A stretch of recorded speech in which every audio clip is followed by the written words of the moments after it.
Morning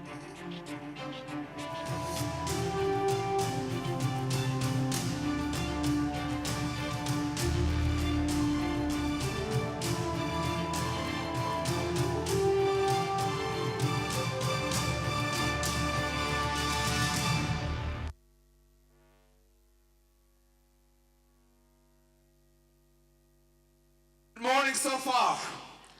Awesome, I'm on now, aren't I? Well, it's my privilege and honor this morning to introduce you to our fearless influencer, whose name is Dr. Yamo. Dr. Yamo, why don't you say hi? Good morning. That was also to make sure your mic is working as well. Thank you. But Dr. Yamo is a veterinary doctor, trained by profession, but by passion, he works for the World Animal Health Protection, World Animal Protection, which we're going to be hearing a little more about in a second. Yeah. But I've known Dr. Yamo for a long time because he's one of our leaders at Mavuno, serves in many different ministries. His wife, and Lois, and he have been serving at Mavuno since we began, pretty much. But I think the thing that fascinates me most, apart from all the ministry you do with our marriage ministry here, you're one of our elders at Mavuno, but more than that is your passion, which really informs what you do in the marketplace. Yeah. Because you're passionate about animals. And the vision of World Animal Protection is a world where animals live free from suffering. Now, what does that have to do with being a Christian? I mean, I'm sure there are people thinking, what does that have to do with being a Christian? And you talk about, you deal day to day with the whole issue of animal protection, animal care, animal safety. It almost sounds like a thing that Africans don't think about, isn't it? Sounds like a very, very Western thing in a sense. Yeah. So first of all, before we jump into World Animal Protection, tell us a little about your story as a Christian and about your story at Mavuno. Well, my story as a Christian starts way back in 1987 when I got saved at the Reinhard Bonnke Crusade. How many people not born? Okay, I would even ask that at that point. Okay. Yeah, I could see a few people looking up and wondering that maybe I'm not that old. I've been around. Yeah. Early this year, I climbed to 5th floor. Wow. So I've been quite around. You've eaten salt. Yeah, but in terms of my Mavuno story, it actually goes back to Nairobi Chapel, where I served as I used to help to move equipment around from one Nairobi Chapel actually to Fungamano House, where we used to have a service. Then at some point we got married with Lois. We then started serving in ushering. Then I moved into children's ministry when my firstborn was born, Zawadi. And then I moved into Ndoa at some point when we had a serious clash between Lois and I, and we realized the 2-year thing, that we needed to do things slightly different, and part of then helping people around was to then engage in Ndoa, which is the ministry we served in today. So to save your own marriage, you got into a ministry where you helped other marriages. Yeah. That's a really powerful thing. Yeah. So, and then how does this inform your faith and animals? I think becoming a vet was not one of my first career choices. The reality is that I wanted to become a medical doctor, but God in his own way then, through a series of events, led to me becoming a vet. First, I must say that me becoming a vet and getting saved was because I went to veterinary school, where I met a certain lovely girl who then witnessed to me at that point I was not anywhere near salvation. Yeah. And because of a consistent witnessing is how I ended up in a Reinhard Bonnke Crusade at the end of first year. Wow. And ultimately then got saved. And from that point, then I realized that my life was about what God wanted to be. And in any space that I've been in, it's been a question of asking what God wants me to do in that space. So over the years, I worked with Kenchik for a long time, 12 years. They do chicken. Doing the chicken business to just ensure that systems were put in place. Then at some point, I felt it was time for me to leave Kenchik, so I went to World Vision in Southern Sudan, where I then started working with women groups. Actually, the project was about working with women groups to help them improve their livelihoods around using chickens. Yeah. And nutritional status of the children, because if they had better production around chickens, they were able to have extra eggs that they could feed their children with, but also have extra eggs that they could sell and make money. Yeah. And the interesting thing is at the end of 18 months, the small community in somewhere called Yambio in the middle of South Sudan was able to produce eggs at a better price and lock out the eggs that were coming from Uganda and DRC. And that was very... so giving them solutions to for their problems. And so for me, that has been the driver. In any situation and any job that I've been in, it's not about what Yamo earns out of it, but it's more about why am I here and what is God asking me to do, and how then do I integrate using my skills and my job to help the community that I'm working with. I love that. Yeah. Now, I get how a vet can have a purpose of helping uplift communities by helping them have more eggs, that make sure that they're not getting imported eggs, that mean that their people are getting market. That part I get. Yeah. What I don't get is your next career move, which is going to making animals happy. Yeah. and what in the world, tell us about wild animal protection, and what made you be attracted to that? Okay. So first of all, let's start there, and then we'll figure out what Christianity has to do, or what our faith has to do in making animals happy. I think for me to be able to explain to you the wild animal protection story, I think the best thing is to ask the media show to play the clip that we have on wild animal protection. Okay. Which then explains what we actually do. All right, I think they're ready for it.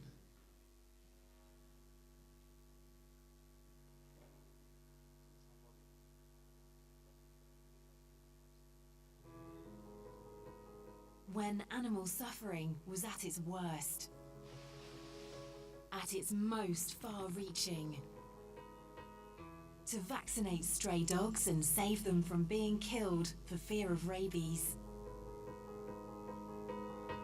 to end the cruelty of bear dancing for good, and to protect animals from the devastating impact of natural disasters. We want to end the needless suffering of animals for good. But to do it, we need to stand out, to be clear, to be memorable. And that's why we are evolving. We are now World Animal Protection. Our name has changed, but our focus remains the same. Every day, we protect animals. We influence decision makers. And we inspire people to change animals' lives for the better.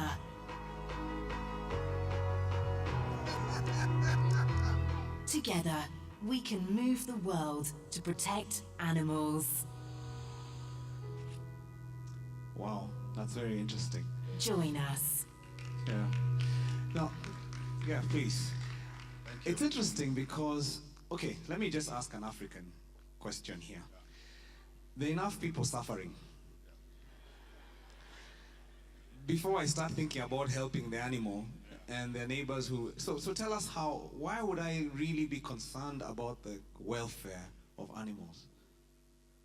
It's a very good question from an African perspective. But I also want to say from an African perspective, the livelihoods of most African families is attached to their livestock. So if you're not sorting out their livestock, you're not sorting out their problems. And that's a critical thing that we do. I give you very good examples, and it's good yesterday Professor Kibuda Kibwana was here. In the last 3 to 4 years, we've worked with Professor in Makueni to uplift the standards and the livelihoods of women groups in Makueni. When we started off working with them, the average cow would produce maybe 5-10 liters of milk. But we're now having a situation where women groups in Makueni are able to produce between 20 and 30 liters of milk per cow every day. Wow. That has led to the county government actually putting up a dairy plant that is helping the women of Makueni to engage in their livelihoods. That's amazing. Because Makueni was not known as a dairy producing. Yeah. The second thing is when you look at animals in disaster, and now we have just gone through a season where there's been rain and floods. Again, if I use Makueni as an example, part of the reason my team was not here yesterday is we are doing a disaster intervention in Makueni.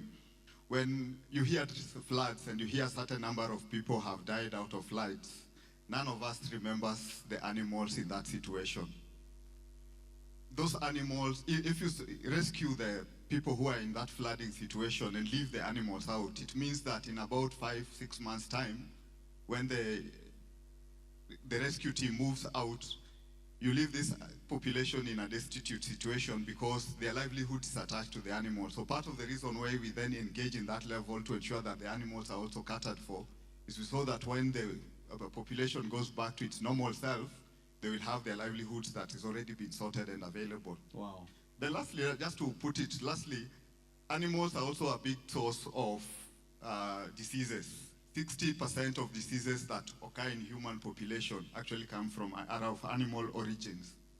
So if you take a disease like rabies, that is for human, if a rabid dog bites you, it's you are an end host. It means you'll most likely die. To control that disease, it's cheaper, 10 times cheaper to vaccinate the dog and to have proper management of the dog than to wait for the dog to bite you and then we have to treat you. Yeah. The cost of treating you is almost 10 times more than just vaccinating dogs. So those are around some of the things that we work around to ensure that that happens. Yeah.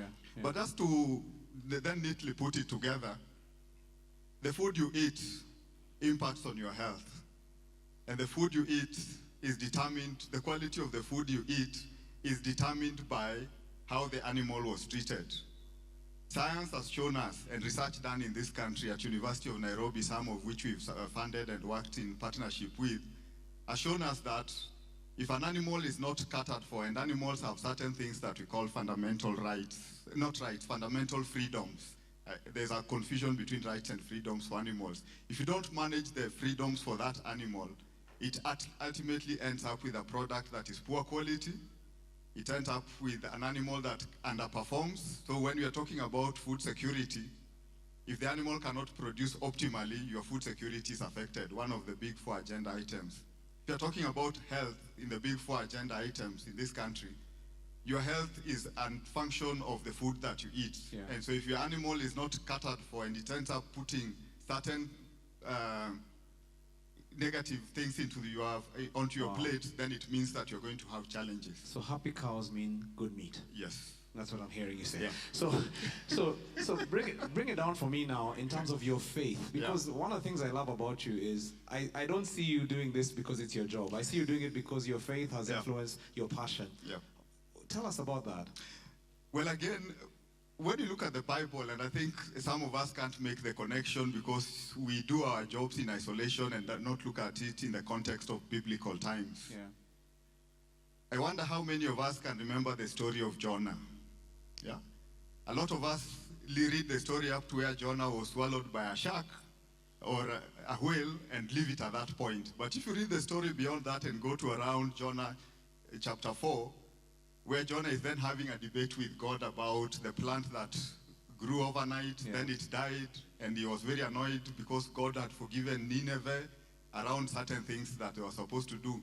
God then asks him in verse 11, and I read, "And should I not have concern for the great city of Nineveh, in which there are more than 120,000 people who cannot tell their right hand from their left, and also many animals?"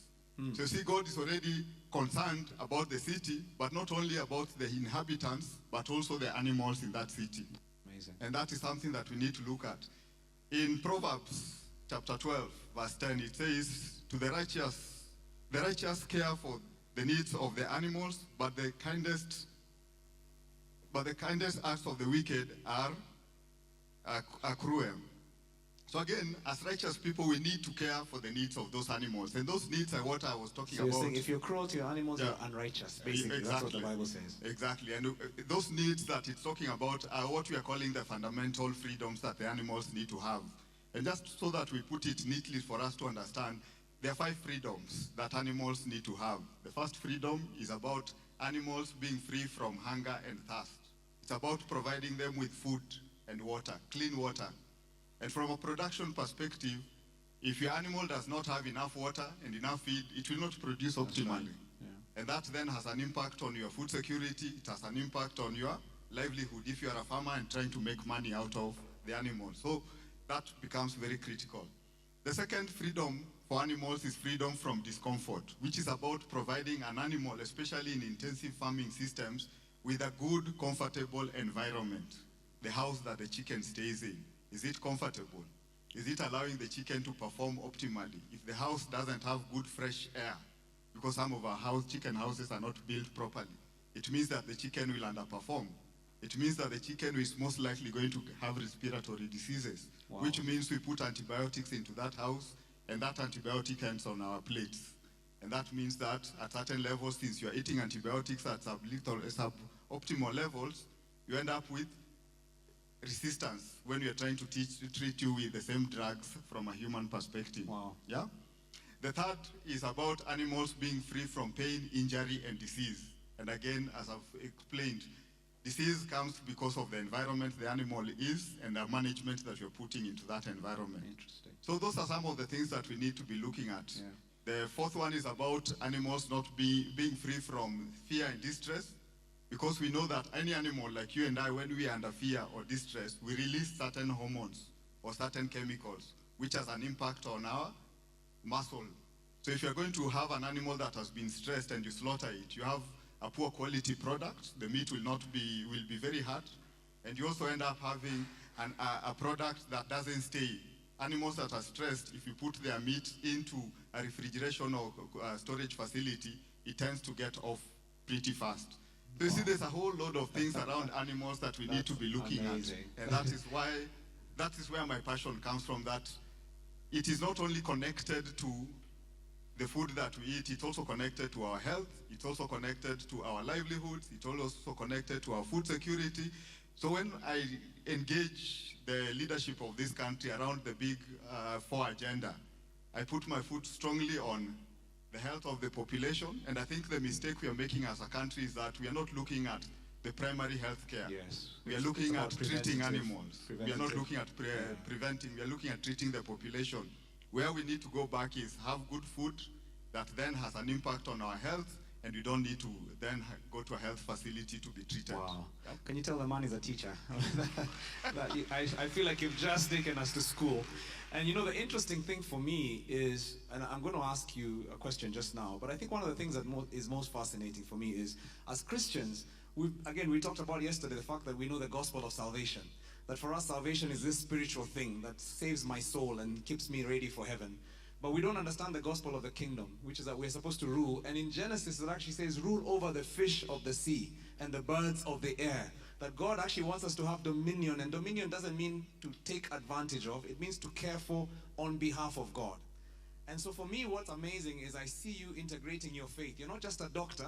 You're not just a veterinary, but you're a pastor to those animals, if I want to put it that way. You're actually caring over creation on God's behalf. And I think that for me is fascinating. There's somebody here who's saying, I'm not a vet. I never get in touch with animals except when they're on the table. So this is good for somebody else to know so that I get good meat. But maybe there's something there that you're saying. What would you say to somebody? Because every one of us is called to a different sector, isn't it? Yeah. I think what I'm saying is all of us need to start asking ourselves the hard questions. Where does my food come from? And one of the things that we've not recognized as Africans is that internationally there are standards that we need to be looking at. All those things that I've talked about, fundamental freedoms for animals, actually encapsulated in certain international standards driven by the World Organization for Animal Health. The World Organization for Animal Health is the one that drives trade around livestock and livestock production systems. And they've been appointed to do that by the World Trade Organization. So for us to start saying that we want to then to be good consumers, we need to start putting pressure on our systems to produce high quality products. And what does that mean practically? Practically that means, for instance, if you go to a supermarket, a good proportion of us, let me not use a supermarket, let me use a restaurant. A good proportion of us go to a restaurant and ask whether the chicken is kienyeji or broiler. With traditional with the assumption free range that, or just brought up. Yeah, with the assumption that a kienyeji kuku is healthier, it is juicier, but the reality is that that might not necessarily be the same, correct, because kienyeji kukus in what we call a free range system, what are they eating in this country? What kind of water are So they you're saying as drinking? consumers, we must begin to ask the right questions. Yes, and that's why if you go to the tent that we have at the exhibition there, you'll see things like raise chickens, change for chickens. We want you as the consumer to start asking your supplier, where does this thing come from? Because that then puts pressure on producers to do the right thing. Yeah. We want you as consumers to start asking government the right questions. While the president, I think now is out of the country, is going out and ratifying certain international standards and documentation and opening ourselves to international markets, is this country ready to have to handle that international market? Right. And one of the biggest challenges, a lot of us assume that international markets are sitting out there, that I need to produce chickens here, follow the right process, and then export it. The challenge we are having as Africa today is that international markets are sitting where we are. We see things like KFC. KFC is an international brand. So is Insco. So is Burger King.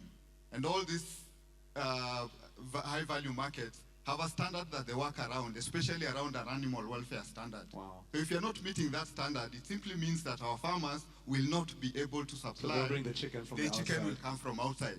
And to just show you how critical this is, KFC, if you go onto their website right now, say that they do not use Kenyan potatoes because our potatoes don't meet international standards.